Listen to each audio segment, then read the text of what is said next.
Hello. Today we are going to talk about the US Central Bank, the Federal Reserve System, especially how it got started in 1913.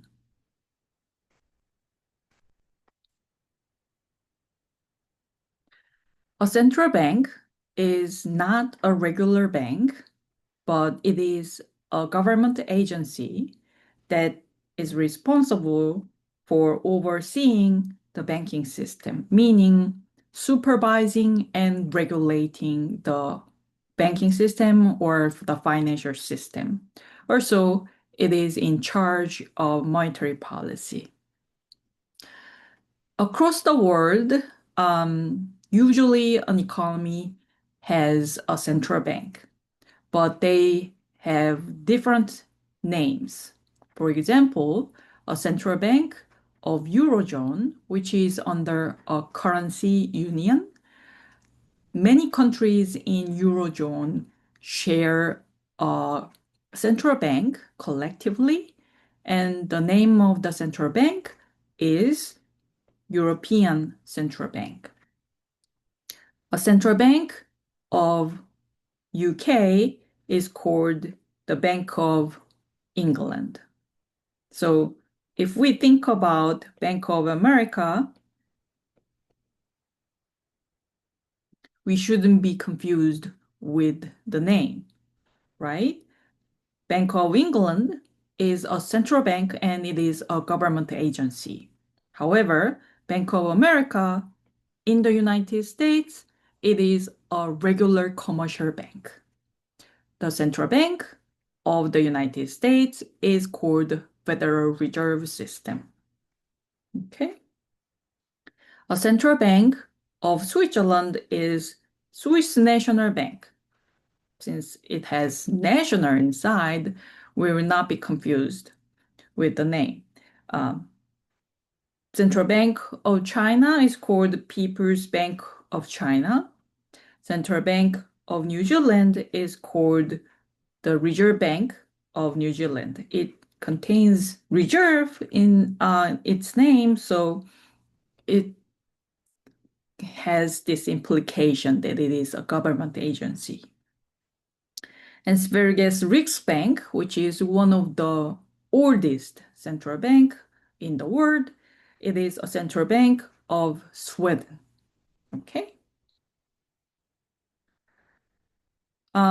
Then why the Swedish central bank was established in like 1600s, but the Federal Reserve System was established in 1900s, far behind its independence of the United States. It's because American people feared about the centralized monetary power, especially by the Wall Street. So there had been two attempts. First attempt was establishment of First Bank of the United States in 1810. And the second attempt was the Second Bank of United States in 1830s. But still, these two attempts failed. So throughout 1800s and early 1900s, there was no central bank, no government agency that supervise and regulate the financial system. The result was nationwide banking panics on a regular basis.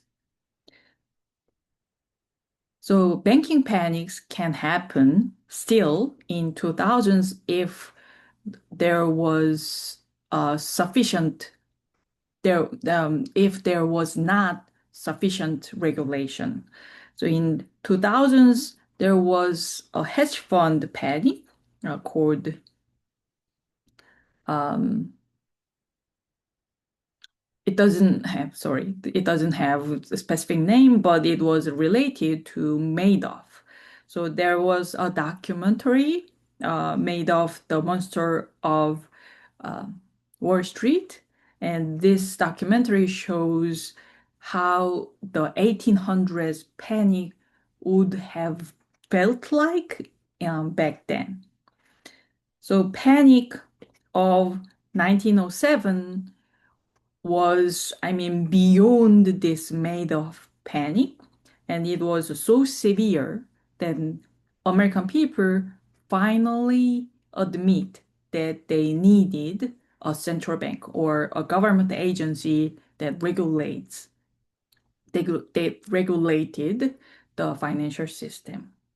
So after like 5 years discussion, the Congress finally legislated Federal Reserve Act in 1913, but they made sure that this central bank does not represent like a centralized power of Wall Street.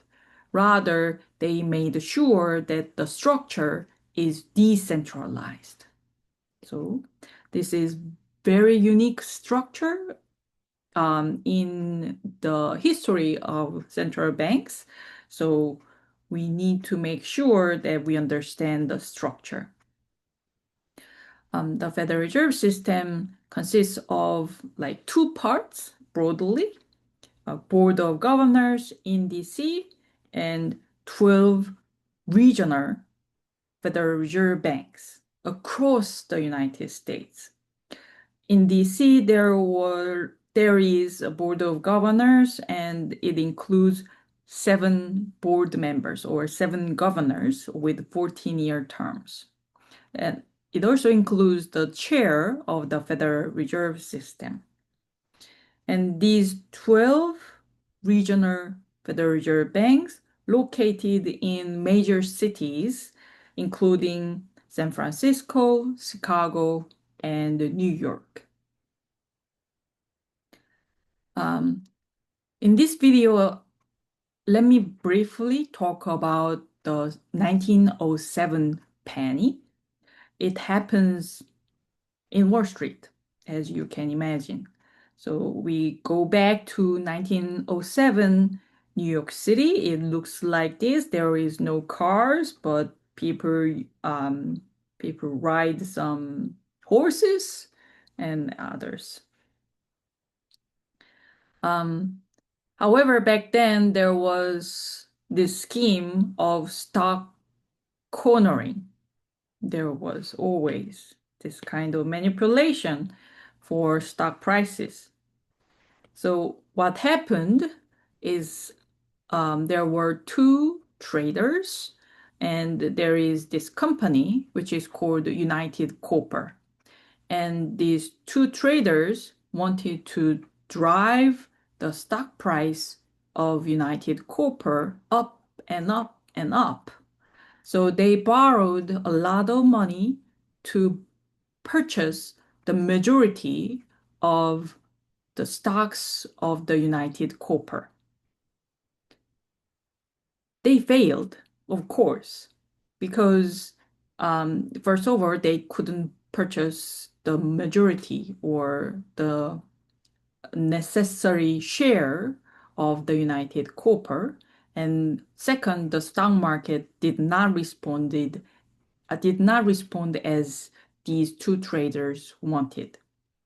So they couldn't pay back their borrowed money to the banks and trust companies.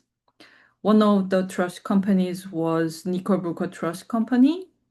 And as the depositors learned that these banks and trust companies are in trouble because of this failed manipulation in the stock market, depositors ran to these banks and trust companies, and there was massive bank run. So depositors just lined up to get their money back, and people did not trust each other even because this kind of fear was so contagious, and people banks did not want to lend money to other banks or other institutions. And usually, if there is a central bank, then the central bank provide liquidity or cash to these banks in trouble, and these banks are temporarily able to pay back to their depositors. So that's what happened in Silicon Valley Bank case 2 years ago. So if we think about the Silicon Valley Bank case, we had Federal Reserve, I mean, we have still Federal Reserve System and other government agency, and they provide cash to this bank to pay, enable the Silicon Valley Bank to pay back their depositors. So depositors did not experience any losses, and the bank run situation calmed down. It was not contagious to other banks or other institutions. Yet in 1907, there was no such government agency. So the credit market was just frozen. People lined up their banks, but they could not be able to, they could not be paid back because those banks couldn't borrow money from other banks. So it was at the verge of collapse. The entire US financial system was at the verge of collapse. And here is the rescue. JP Morgan, as in JP Morgan Chase Bank, he was a big figure, a giant in the scene of US financial system back then in 1910. And he gathered all the bankers in the Wall Street and he led a coordination of emergency loans. So they gathered the bankers and collect some cash, and then using this cash, they provided liquidity or cash directly to banks in troubles and trust companies in troubles. But it was only after the stock market crashed by 50% and deep recession followed. Also, it troubled the American people, most of American people, because one financier was able to control the entire US financial system. JP Morgan actually calmed down the panic of US financial system. It means that JP Morgan can actually create a disturbance or panic in the US financial system. So it's disturbing, isn't it? Um, and one private person can control the entire system, it is susceptible to be corrupted as well. So people now think about public control of such power. So that's why American people overcome the fear of centralized power, but they admitted that they need a central bank which can regulate and supervise the financial system. So Federal Reserve Act was legislated by Congress in 1913 after 1907 financial panic. But the Congress made sure that the structure of this central bank is decentralized. So they have 12 regional reserve banks across the US, and the board is in Washington, D.C. And the main purpose of the Federal Reserve System is regulate the banking system and provide liquidity when banks are in trouble so that it stabilizes the economy when there is financial panics and crisis. All right. So that was about the origin of the Federal Reserve System. And then we are going to talk about the mission of Federal Reserve System next week. Thank you.